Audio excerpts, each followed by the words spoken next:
The next kind of improper integral under the topic integral calculus 1 is called as beta function.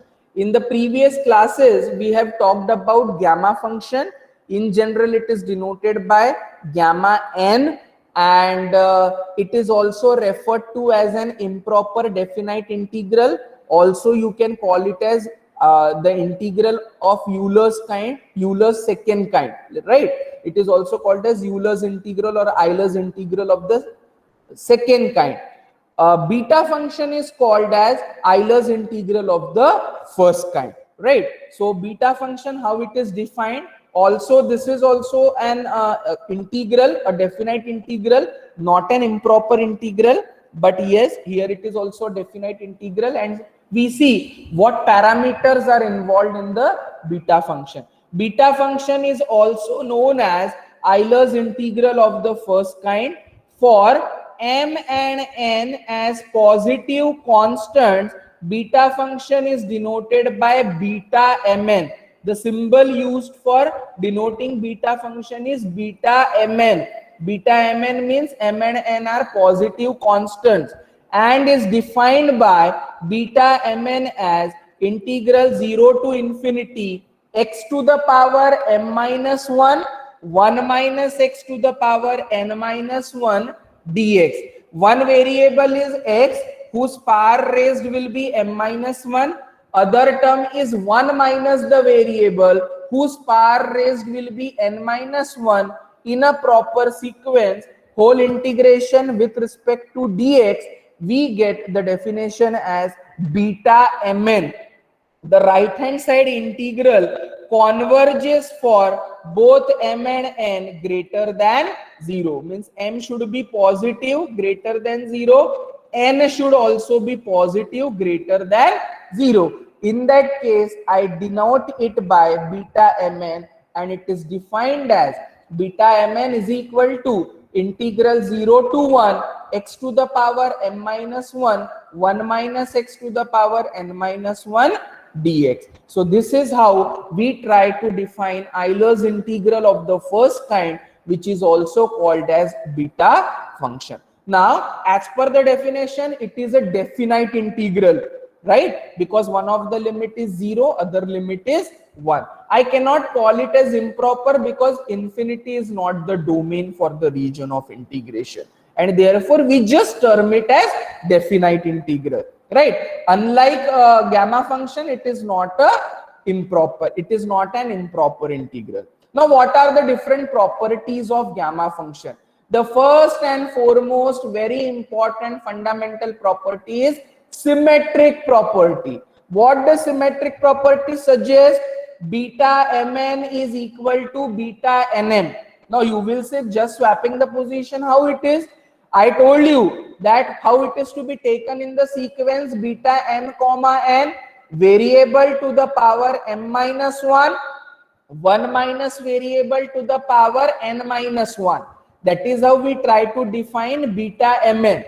But if these particular values are interchanged, still your integral remains the same, because in a case of definite integral, we have learned that it is not affecting the final answer, and therefore we call this particular property as symmetric property. What the symmetric property says? Beta mn is equal to beta nm. Na variable to the power n minus 1 and 1 minus variable to the power m minus 1.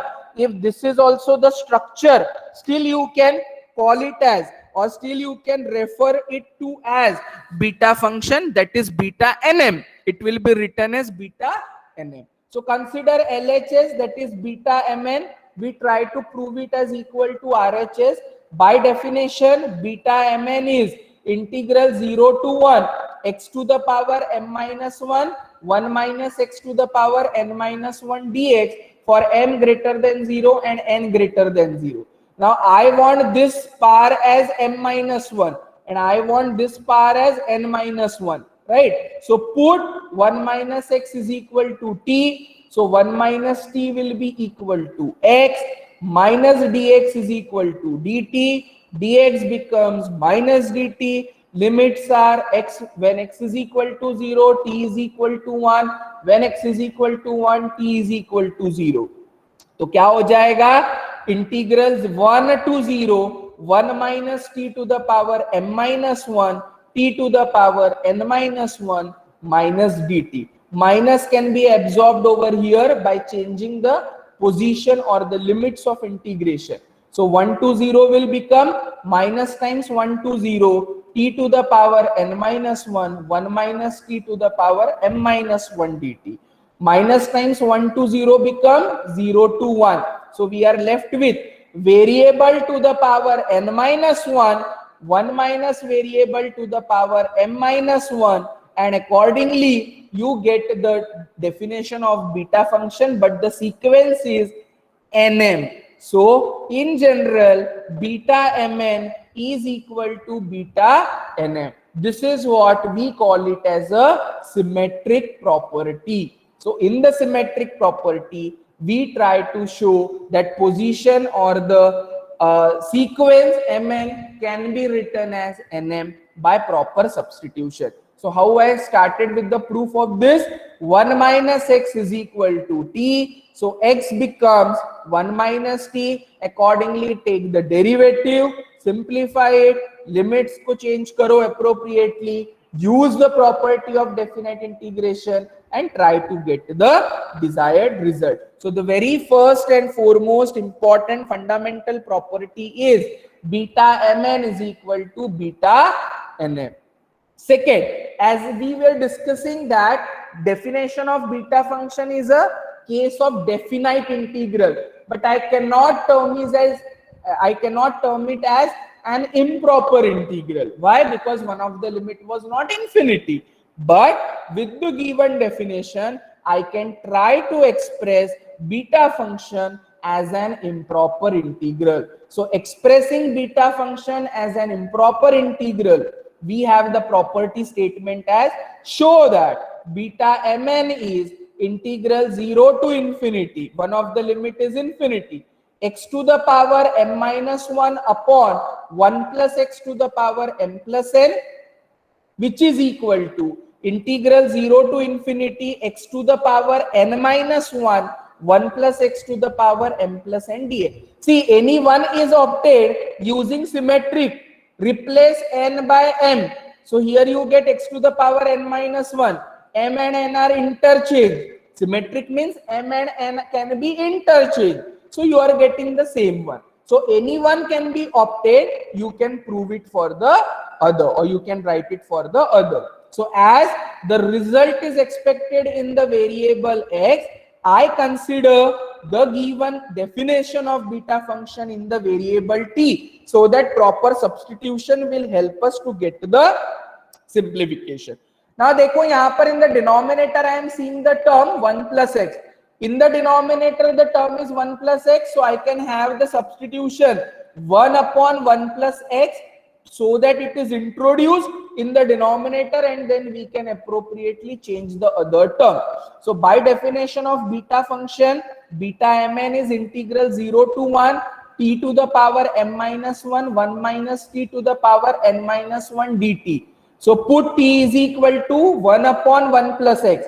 How I got this substitution? Because I see the term 1 plus x in the denominator, and when it can be obtained in the denominator, by introducing or making use of the substitution 1 upon 1 plus x. So put t is equal to 1 upon 1 plus x.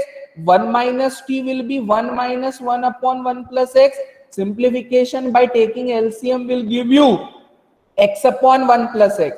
dt is minus 1 upon 1 plus x whole square. Derivative obtained from this step. When t is equal to 0, x is tending to infinity. कैसे? Put t is equal to क्या है?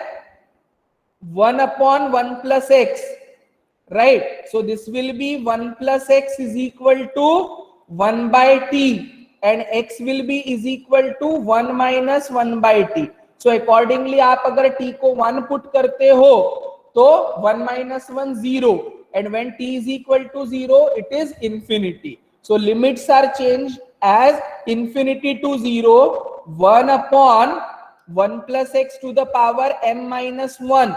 Here it is 1 upon 1 plus x to the power m minus 1. X upon 1 plus x to the power n minus 1. 1 minus t is nothing but x upon 1 plus x, and dx is nothing but, or dt is nothing but minus 1 upon 1 plus x whole square dx. Collecting the denominator together, I am getting 1 plus x to the power m minus 1, 1 plus x to the power n minus 1, and 1 plus x whole square. Minus can be absorbed to change or swap the position of the limit. 1 to the power m minus 1 will simply be 1, because 1 is greater than 0, positive hai. 2 minus 1 is 1, 1 to the power 1 is 1, 1 to the power 0 is also 1. So numerator is 1. So 1 upon 1 plus x to the power m minus 1, x to the power n minus 1 upon 1 plus x to the power n minus 1, minus absorbed here dx upon 1 plus x whole square.